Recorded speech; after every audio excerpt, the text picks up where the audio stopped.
দিলওয়ার হোসেন সাঈদীর গণভবন থেকে উদ্ধারকৃত কল রেকর্ডটা শোনার আগে আসুন সর্বপ্রথম আমরা আব্দুর রাজ্জাক বিন ইউসুফ দিলওয়ার হোসেন সাঈদীর সম্পর্কে কি বক্তব্য দিয়েছিল সেই ভিডিওটি আগে দেখি। দেশের সুনামধন্য সুখ্যাতিপূর্ণ বক্তা জনাব দিলওয়ার হোসেন সাঈদী রাহিমাহুল্লাহ তার একজন, যাকে আজীবন জেলে থেকে দুনিয়া থেকে বিদায় নিতে হয়েছে। কেনা তাকে চিনে না, কেনা তাকে জানে না। স্বৈরাচারী শাসক নির্বিচারে কত মানুষকে হত্যা করেছে।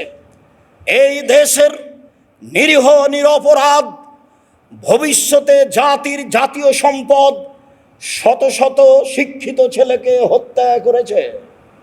সম্মানিত দর্শক মন্ডলী, এবার আসুন গণভবন থেকে উদ্ধারকৃত স্বৈরাচারী শাসক শেখ হাসিনার কাছে দিলওয়ার হোসেন সাঈদীর যে কল রেকর্ডটি ছিল সেটি আসুন আমরা সবাই মিলে শুনি। আসসালামু আলাইকুম। হ্যালো। আসসালামু আলাইকুম। আসসালাম, ভালো আছো? আছি আল্লাহর রহমতে ভালো। আব্বা আপনি কেমন আছেন? আলহামদুলিল্লাহ। আব্দুল সালামের অবস্থা কেমন? এই যে কথা বলেন। আসসালামু আলাইকুম আব্বা। আসসালাম। বাবা জ্বর ছাড়ছে? একেবারে নির্দোষীয় ছাড়ি নাই, কিছু আছে এখনো? জ্বর আছে, তারপরে কিছু খাইতে পারতেছে না, বমি হচ্ছে সমানে। শরীরটা খুব দুর্বল করে দিচ্ছে এত নাকি? দুর্বল করে দিয়ে গেছে না, একেবারে আরে কদিন ধরে বিছানায় ফেলে দিয়ে গেছে। এটা কি জ্বর, কি বলে? ডাক্তার ওষুধপত্র খাইছো কিছু? হ্যাঁ, কালকে রাত্রে তো আমাকে শিবির নিয়ে গেছিল ডাক্তারের কাছে। সিজনাল জ্বর সম্ভবত ধরছে। আচ্ছা আব্বা, হ্যাঁ ওই যে ব্যারিস্টার রাজ্জাক সাহেবের যে অবস্থা দেখলাম, হ্যাঁ। আপনিও এরকম করলে তো ওরা তো আসলে কোর্টের আইনে তো মানবে না। আরে করুক আর না করুক, আমাদের চেষ্টা যা আছে তা করতে করতে কি? তা ঠিক।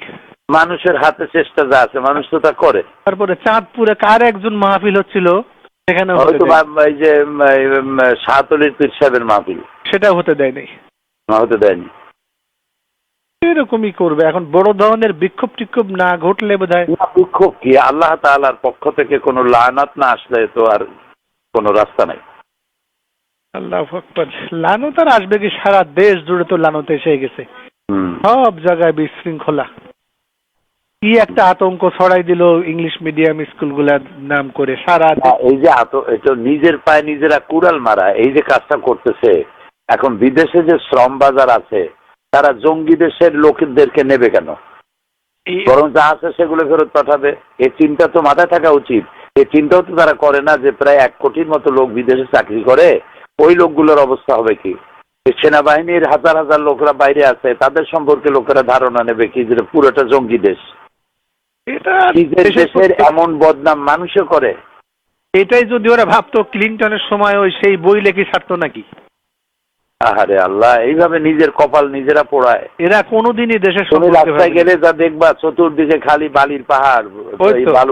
বালুর বস্তা, যেদিকে তাকাবা সেদিকে। পত্রিকাতে দেশ একটা যুদ্ধের প্রস্তুতি চলছে। তাই তো দেখতেছি, পত্রিকায় দেখতেছি তো এরকম। খোদার লানত। আর ওই ভারতের জন্য এখন দেশটাকে টেক ওভার করা খুব সহজ হয়ে গেল। একদম ভারত এবং আমেরিকার জন্য এটা আফগান বানাবার একটা পুরা প্লট এবং আন্তর্জাতিক সমর্থনও পাবে। ঠকাবার জন্য সাহায্য করো। হ্যাঁ, দেখো, এটা বলবো আর কি। আল্লাহর কাছে মাপ চাওয়া ছাড়া পথ নাই। আল্লাহ হয় মাফ করো আর না হয় দেখাইও না, আব্বা আগে উঠায় নাও। আপনি কোর্টে যাবেন কি রোববারে আব্বা? নেন, বোধ হয় তাই হবে। ও আমরা এদিকে শাকিল, এদিকে বেটা। ওই যে আপনার ওয়েবসাইটে আব্বা আল্লাহর রহমত, শাকিল বসে কি করে গোতাগুতি করতে করতে একেবারে আপনার সকল বই ঢুকানোর ব্যবস্থা ওর মাথায় আল্লাহ কি দিছে, ও পারছে। আমি যেটা পারি নাই ও পারছে আব্বা। তাই জি, বলো কি? আমার সাথে কথা বলেন। আসসালামু আলাইকুম দাদা। আসসালাম। শাকিল, জি দাদা। তুমি নাকি সর্বনাশ করছো? জি কেমনে এত সর্বনাশ করলা? জি, ইনশাআল্লাহ রহমত দাদা। দাঁড়াও। দাদা আপনি ভালো আছেন? হ্যাঁ, আল্লাহ ভালো রাখছে। কতগুলো বই ঢুকাইছো? দাদা আমি এখন সব ঢুকানো শুরু করবো। ওই গোয়েবলসীয় মিথ্যাচারটা আমি পুরাটুক ঢুকিয়ে দিয়েছি। তাই এই যে গোয়েবলসি এটা ঢুকাইছো পুরোটা? জি। মাশাআল্লাহ মাশাআল্লাহ। তুমি কি খাইবা, চকলেট না আইসক্রিম?